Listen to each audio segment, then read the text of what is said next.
Hey, this is YBR with BeamNG Drive, and today we're going to be taking a look at a Ford F-150. Now, we have a few different versions available to us, but the last three, the two-wheel drive, bare chassis, and four-wheel drive, are actually all pretty much the same. So let's go ahead and start off with the two-wheel drive, which isn't actually a two-wheel drive version of the vehicle. It's actually a four-wheel drive version because the front transfer case is present. If we, however, remove the front transfer case, it then becomes a rear-wheel drive truck. I don't know why it's labeled as two-wheel drive, though, when it actually isn't. Anyways, the color you see on this truck is the color you will get. If you try to change the color, it'll do absolutely nothing. You get this dark gray that's almost a black no matter what. One thing I found that was pretty interesting is if you hit the parking brake, the rear tailgate actually opens, which is pretty nifty. I'm not exactly sure what you'd use it for, though. We could go ahead and take a look at the J-beam structure, which is a modified version of the D-Series, and you can see it matches up pretty well with the vehicle itself, but there are some vertexes where it's just a little bit off here and there, like right here, for example. You can see there is a piece that goes straight across right here, which doesn't seem to make any sense whatsoever. And there's actually a piece that's jiggling right there. I just now noticed that. That's kind of interesting. I wonder why it jiggles. Must be part of the suspension maybe that's slightly off or something. Actually, I don't know what that one's for. It's just kind of floating there. Is it a camera? No. I really don't know what that one's there for, and I just now noticed it. Interesting. Anyways, let's go ahead and take a look at the lights for the vehicle. So we have reverse lights, and that's it. And the reverse lights kind of just light up from nowhere because they are straight from the D-Series. If we try to put on headlights, it doesn't do anything. If we expect to have brake lights, well, I'm sorry, but there aren't no brake lights. The vehicle just has the reverse lights, which is more of a coincidence than anything because they really don't line up with the actual vehicle. We go and pop into the interior real quick so you can see what that looks like. Actually, a pretty nice looking interior. It's real white looking. That would get filthy if this was actually a work truck. And got some wood grain all over the place. We got functional gauges up there, you know, the tachometer and speedometer and all that. They don't light up, though, when you put on the headlights. It does get a little shaky every now and then when you brake. If you notice right there, it's just a little bit of a jitter, but it's not too bad. It's usually not noticeable. One thing that is noticeable, though, is this vehicle really likes to overheat. Like, we're not doing anything that extreme right now. We're getting it up to maybe 4,000 RPMs and kind of coasting here and there. But if you look at the engine temperature, it is overheating right now, and it will actually fail on us pretty soon. And even if you're just coasting along at top gear at 65 miles per hour, it will overheat and blow itself in like a couple of minutes. So if you want to make a point about how unreliable Ford trucks are, use this one as an example. Even though it's totally unrealistic, you can make it look like Ford trucks will grenade their engine in just a few minutes. And I'll probably go over that a little bit more, but right now we're just kind of driving it along so you can see how it handles all the bumps and stuff. Suspension-wise, it seems pretty similar to a D-Series. I don't know if there's really any modifications to that. Head gasket's gone now, so we are now going to be spewing smoke out of this thing, but we can keep driving just at a reduced rate of speed. And it was already a pretty slow rate of speed because this thing isn't that fast, and it's pretty heavy. It's definitely not as fast as a normal D-Series. It has a slower Ford engine from the time period. Yeah, it doesn't even have the fancy aluminum body panels like the new Ford trucks do. These are all old-school body panels and stuff. We're going to just keep driving it until it fails or until I crash it. What I should do is just do maybe like some light off-roading. We only have the rear-wheel drive version, though, so we shouldn't do anything too extreme. And I already did something that was kind of extreme that got it stuck on its side. Great. Let's roll this thing upright because it can still go. A little bit. There we are. And we keep going until it fails. Oh, has it failed already? Come on, truck. Get some. Go. So the engine, it has really failed at this point, so it's not really a good demonstration of how fast the vehicle is. The initial part was. This part, however, is not. But with the rear-wheel drive only configuration, it seems to be perfectly capable of doing simple off-roading like this. If you try to actually crawl over some rocks and stuff, though, you're probably going to want to put that front transfer case back in so you can get the full capabilities of a four-wheel drive system. And then we just damaged the radiator, although it really didn't matter because it was already overheating so bad, it's not going to make that much of a difference. It was bound to grenade itself soon enough anyways.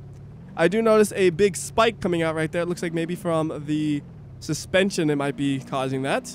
It does have a custom engine model, which I want to take a look at, but it's kind of hard to do it right now. So we'll just keep driving along for a bit more. And I just want to keep doing this thing's off-roading. Like, it's doing a really swell job of just kind of coping with all these bumps and stuff. You know, I was hoping I'd find a dirt road, and I actually did. That is great. Oh, but the engine has just failed this moment. Like, entirely. How unfortunate. So now I want to go ahead and get a version of the truck that has the front transfer case, so it's actually four-wheel drive. So we can go and spawn up the four-wheel drive version. And one thing I noticed that was kind of weird. If you spawn up the same version of the truck multiple times, eventually the interior will get a little glitchy. So right now, interior is perfectly fine. We're going to go ahead and spawn up the four-wheel drive again. Interior, perfectly fine. Going to do it again. Interior still perfectly fine. Usually it doesn't take this many tries, but eventually, there we go. That will happen where the interior looks like that. And if we look at it from the inside, it's basically undrivable. Like, you can't see out the front. You're not going to be able to drive this. And I really don't understand what could cause that, because it's the exact same vehicle just being respawned multiple times. Now, I found you could fix this multiple ways. One was just changing out parts until it fixes it, or just changing which preset you chose. Usually if you change from one preset to the next, it'll fix it, or maybe it's just respawning the vehicle a few more times will fix it. It's really kind of strange. Like, there we go. Now we have a functional vehicle.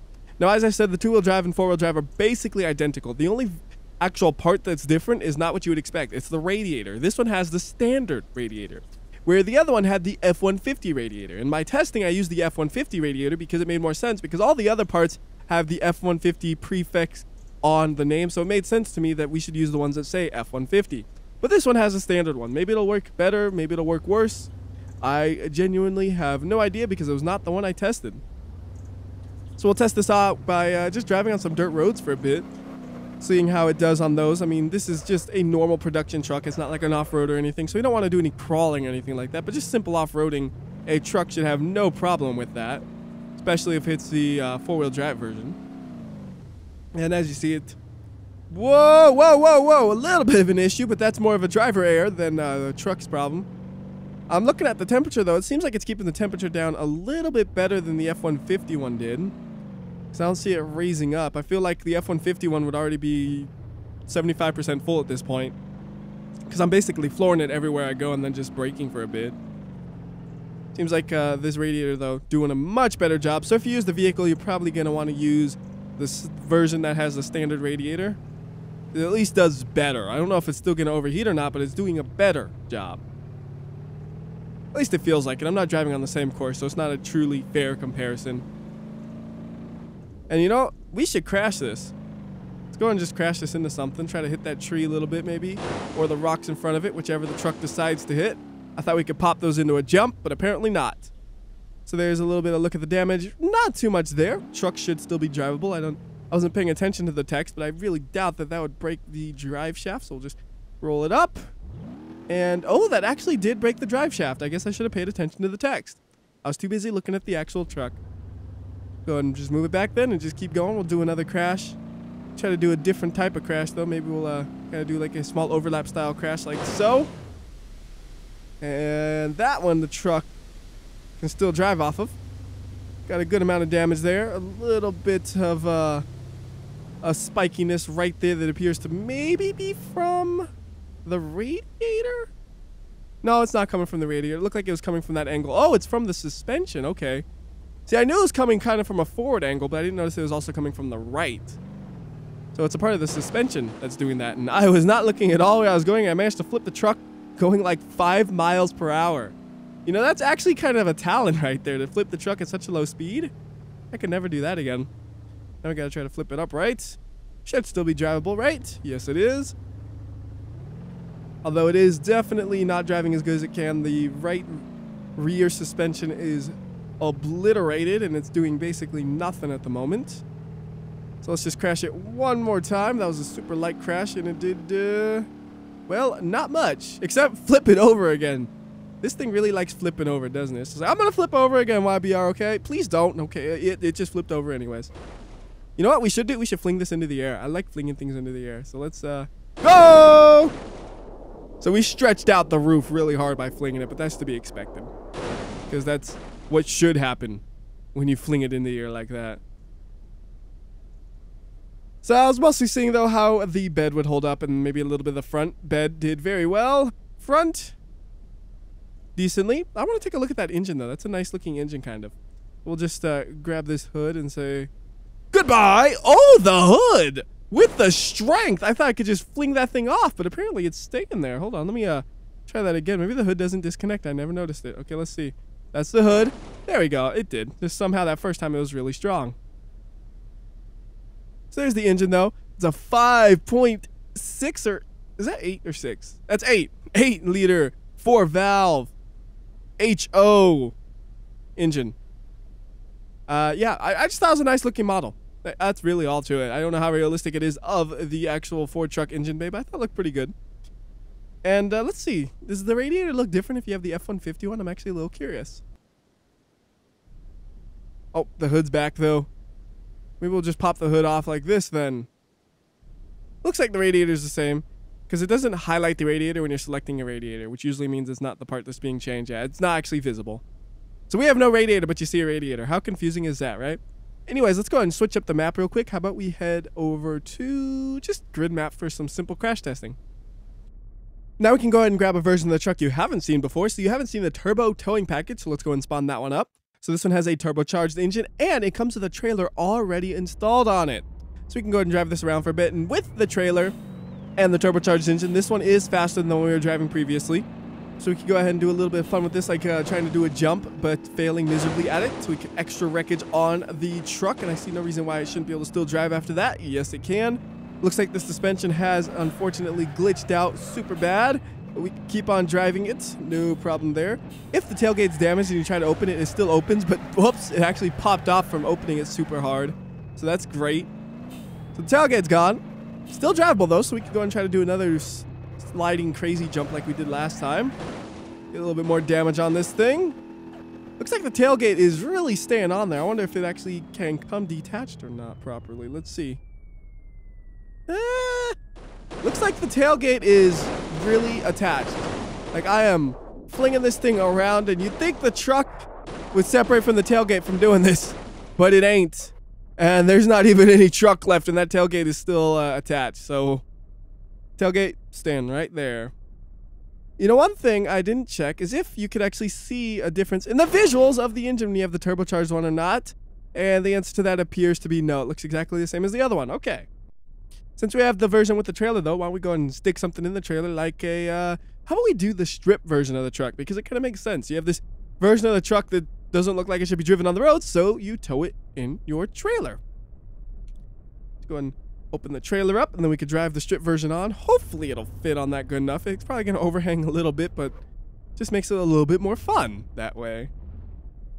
Just carefully squeeze it in. Oops. It's a little too fat, isn't it? Come on, squeeze! That's not happening. No way. No way. That's not happening. Okay. So we're going to just need to teleport it onto the truck. So we'll go ahead and just do that instead. That looks pretty good. That's probably as best as I'm going to get it because it is a little bit longer than the trailer. So go ahead and put the parking brake on. Switch to the other truck. Parking brake off. Let's see what happens to the truck. Okay, it's still on, so we're good to go. Let's try driving this around. A little bit slower to take off, that's for sure. But once that turbo starts going, it seems like we still got some go. We got some go to us still. That trailer is swerving a bit, but I want to just get it to the wall at the far end over here. I don't know if we'll be able to because this thing is getting messy. Don't hit that. All right, we're good. I just want to hit the wall. I want to hit the wall. Whoa. Come on. Don't slide out on me. Come on. You're so close. Don't mess up now. All right, awesome. There is a crazy amount of difference in the clearance of the suspension in the front and right because there's so, I mean the front and rear, because there is such a big difference in the amount of weight that's being carried on that. Like all this weight is on the rear, the front's just up and ready to go. So anyways, I want to see how the trailer performs in a crash with a vehicle on it. Those are usually kind of interesting crashes. So, well, my other truck's killing my truck. So funny when that happens. I don't wreck just one vehicle, I wreck two vehicles. And that really is wrecking it, isn't it? Speed up to about 16 times. Wow. That's, wow. I can't believe how vertical that second truck got. Speed it up one more time. We'll go to full speed. Does not drive. The other one, on the other hand, might. Let's see. We'll get this truck out of the way. Can you drive? Oh, yeah. Backup truck is good to go. Although this thing will not be very durable because we have no sort of protection. Like, we hit one thing, it's going to probably break. Especially going 60 plus miles per hour. It's going to not only break, it'll probably kill the driver in a crash like this because there's no crumple zone, really. Oh, wow. It actually had enough crumple zone to it from the front. I figured it would really get crushed in where the driver is. But no, it did pretty good. Obviously, though, that's not going to be driving anymore, so we could just go ahead and reset it.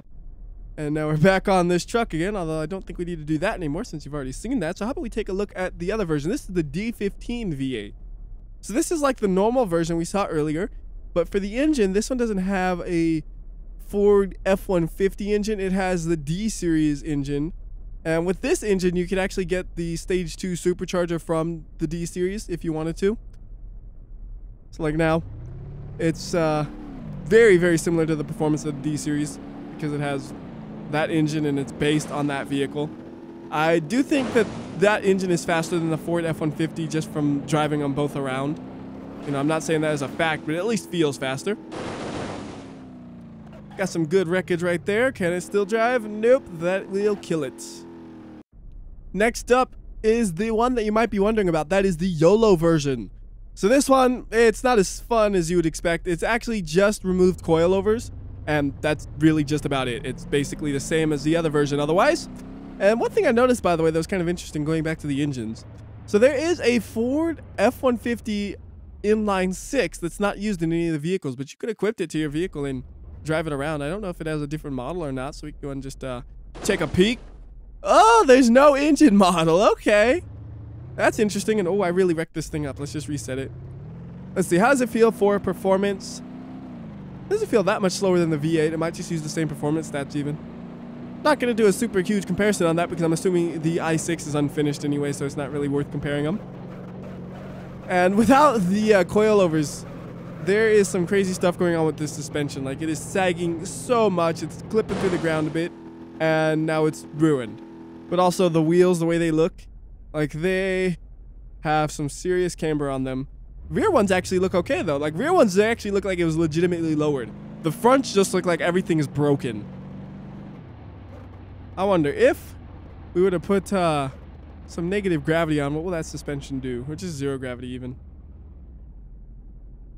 Oh, they stay just like that. How actually surprising. Negative gravity, they still stay like that? I was wondering if they would start bouncing around in weird directions or not. Looks like they're stable enough though. All right, let's do the moon landing. This is how the astronauts do it. Boom.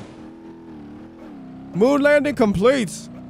See, I had no suspension to blow out there, which is kind of nice. So it's like nothing could go wrong. Although all that did was really transfer more damage to the actual truck itself. Not really to my benefit. Let's go and rack it up a bit more. A little less than I thought. You notice though, when it's bouncing off of things, those front wheels are going crazy. Like if I tried to do some off-roading with this, you'd probably really see the wheels just bouncing all over the place without the coilovers. So like right here. Oh yeah, those wheels are just bouncing, man. We can't go very far because we don't have coilovers. But right, what you saw, it was just madness. Oh, okay. Apparently that actually immobilized the vehicle completely. I haven't done any actual off-roading though. So how about we get the bare chassis version, which is the same as the 4-wheel drive and the 2-wheel drive, and a tiny bit of off-roading. Capabilities wise, I would say it's just pretty similar to the D-Series.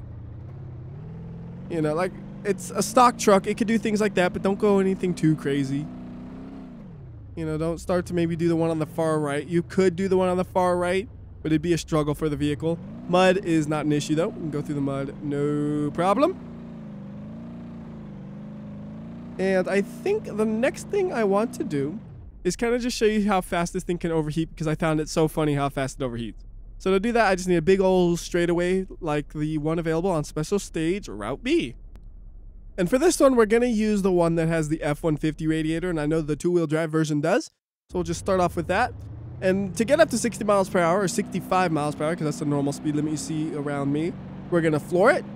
And then once we hit 65, we're just going to try to maintain that speed by doing a partial throttle like you would in a real car. So there's 65 miles per hour. You see the vehicle upshifts, and then I'm just going to take some throttle out of it. So we're just coasting at 65 miles per hour, 66 miles per hour. You know, normal speeds you would drive a regular truck on the freeway. And you see the temperature is still rising, even though we're only giving it maybe half throttle or so to maintain speed, which is actually a lot of throttle to maintain this 65 miles per hour when you think about it. At least to me, I'm not used to cars doing that. 3,000 RPMs at 65, that's pretty high. Like I have a real short geared car and And it revs a lot higher than that. But I don't even think it does it that high. Anyways, I need to pull up an app to show you all the information about how the engine's actually about to implode right now. So grab engine thermal debug, and you see block damage is already starting. Cylinder wall damage is also starting. And then oil damage will be starting soon enough. And all we're doing is coasting at 65 miles per hour or so. Normal, everyday stuff you would do if you owned a pickup truck. This is like the most normal thing you could possibly do. Also, I'm holding my finger at the same spot, but you notice we're losing speed because the vehicle's starting to fall apart. Right now, I'm actually flooring it, trying to keep it at 65 miles per hour, which means it's going to overheat real fast now. Although the oil damage will take a little bit to occur, it seems like. Maybe about another 30 seconds or so, I believe, and then it'll happen.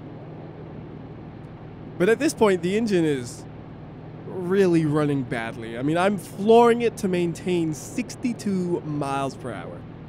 That is not good. That is not good at all.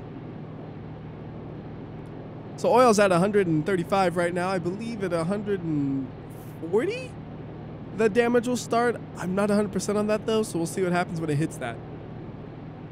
A 139, a 140. Oh, nope, it wasn't 140. Oh, yes, it was. Okay, 140 was the one that changed colors. My bad. I knew something happened at 140, but it wasn't the damage. Maybe damage was 150. Now I'm just guessing, by the way. I really don't know. Either way, though, it's actually lasting a little bit longer than I expected it to. I figured it would have broken down by now, but oil damage is taking just a tad longer than my expectations. There we go. So, total failure should be right in that tunnel, I expect. Taking a little bit for that to happen. I apologize. I thought it'd be faster. And you notice, when there is some oil damage, but not all of it, you do lose some speed, it seems like, because I was flooring it the whole time, and once we started getting oil damage, we actually started dropping speed, even though it's not actually with the like thing where it says connecting rod bearings damaged, it still says false. That's something I did some testing with a while ago to try to determine if it actually, like, if the damage slows your truck down, and it does. It's not just the failure. And interesting, the truck has completely failed, but the oil damage did not actually max out. It might if we coast long enough, or it might not. I don't know, but truck's dead. It's not going to be doing nothing no more, so we can just bump it into a wall real lightly and reset it. I'm kind of curious, though. If we get the one with the standard radiator, will it run cooler? I'm not going to do the whole thing like waiting for it to explode or anything. I'm just going to floor it for a bit and see how fast the temperature rises compared to the other one. Like the other one, by the time we reach 65 miles per hour, there is a visible increase in temperature. So if we floor it to 75 miles per hour and it's not at maybe 75% or so, we could definitely say that this radiator is superior to the other one. And if you're using the vehicle, you want to make sure you use one that has a standard radiator and not the F-150 radiator. So looking at this, yeah, that seems better a lot. Like the coolant temperature is sitting at 95 still and nothing's overheating. The other one was definitely overheated by now. This one still looked good. I was just curious about that. Let's go ahead and say goodbye, truck! And no matter what we do, we're not going to be going that terribly fast with the truck. But there is a pretty good crash, and you know what we should do is a couple more crash tests at a different map. So let's just do some crash testing at Industrial Port. I tricked you. You thought I was going to say industrial site. I was, but then I changed my mind. We're now done with the thermal debug app, so we can go ahead and get rid of that. And the next thing I want to do will require us to spawn up another vehicle, and I'm trying to figure out if I could maybe fit it right here. I probably shouldn't have chose this map, but too late now. We're going to make it work. So I wanted to test this on the rollover sled, so we can go ahead and spawn that right here and see if that actually will clear everything. Let's see. Does it work? Perfect. It just barely fits. All right, so now we can go and switch this vehicle to the F-150. And just for fun, why don't we get the one with the trailer and see how it does with the trailer on the rollover sled. So we'll just teleport it over here so it's not stuck in the sled. And then we got to do a little bit of fancy maneuvering right here to actually get it on the sled properly. Kind of did this to myself, so there's nobody to blame but me. There we go. That looks pretty good. And actually, if we reset it right here, we should be able to keep the orientation and then have the trailer lined up perfectly. So then we become the sled and do a test run. Whoa. Well, it's not how that was supposed to go at all. Not at all. All right, reset the sled. Push the truck a bit, bring it back. Just messed up the truck some. Didn't mean to do that, but we're doing it anyways. You know what? Let's actually try it one more time. I was going to change out to the one without the trailer, but we'll try it one more time. I have a hope that it'll work. Some slow-mo on it because I have a good feeling about it. Trailer's gone anyway, so trailer's not going to affect anything. There. Good, good, good. Okay, let's watch this thing roll a little bit and crash into something with its roof, hopefully, or something.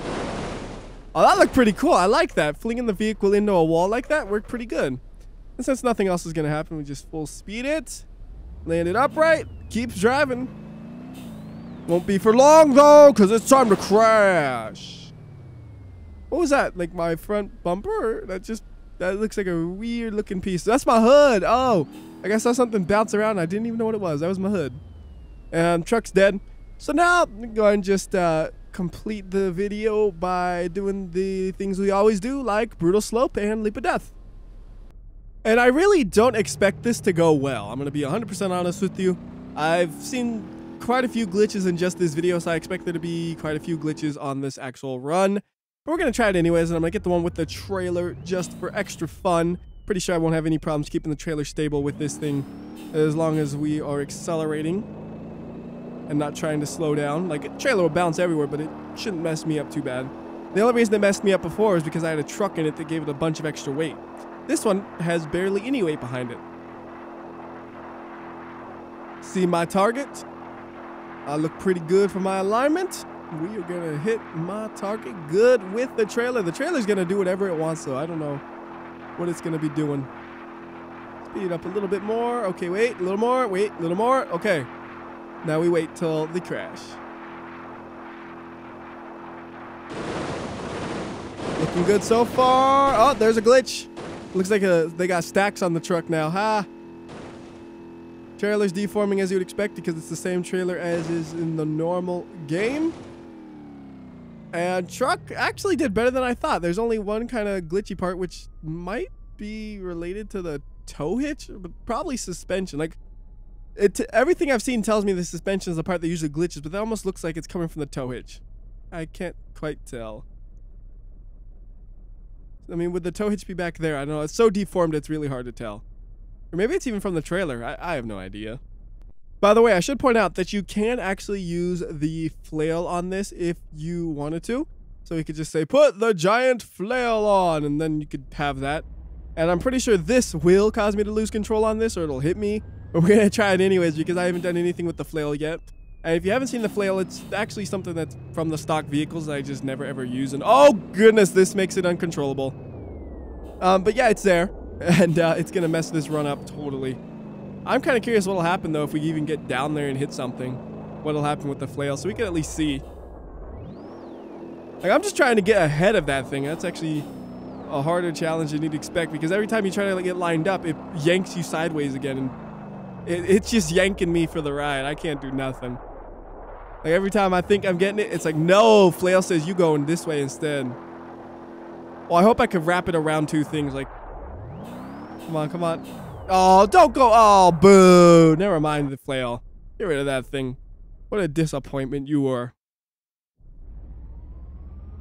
All right, now we'll just go ahead and convertibilize it. Then we leap of death it, and then we're done. Oops, a little too fast. Doesn't matter. We're just going to have a little bit of different shape on the hood than you'd expect, probably. Actually, it did more damage than I expected. It had some damage on the everything, really. Whoops. We're good. We're good. We're good. We're good. We're good. We're good. We're good. We're good. Told you we're good. Like, as long as we make it through the convertibilizer, it doesn't matter. So 140 miles per hour is not as fast as normal, but still is enough to give us a convertible truck. Although we rolled it too, so it's extra convertible, and it won't drive anywhere because the drive shaft broke. Okay. You can kind of see what it looks like. Nice and flat. How's the camera doing? Looks like it works still, so that's positive. And to finish things up, let's go ahead and move on to Leap of Death. And for the Leap of Death run, we'll use one that doesn't have the trailer because the trailer is a stock piece anyway, so it doesn't really matter how the trailer deforms because it's basically irrelevant. Here we go. And this one will do it at just full speed, and if it seems interesting enough, we'll go and throw one with slow-mo. Pretty good speed on it. Got almost able to clear that. Just barely didn't. And I'm just letting the camera mostly control itself, but it's kind of doing some ugly angles, isn't it? I noticed the tires are orbiting the truck. That is kind of unusual. Like the tires are just orbiting it. You can see it's like I got a gravitational field for those things. And the rear tires aren't falling off. I wonder if it's just a coincidence or if they don't detach at all. I'm thinking, and I don't know if I've ever seen them detach. I've seen the front ones detach. I see it right now. All right. Engine flooded. I think that's the least of the truck's worries. And this time we get some slow-mo and we'll get a different angle just a bit. Gets a little bit of rolling, you know, all kinds of crazy stuff. This one's not going to go nearly as fast, but the impact should be basically the same amount of force because it's falling from the same distance. Probably do 100 times slow-mo right here. Wait, get a better angle. Okay, good.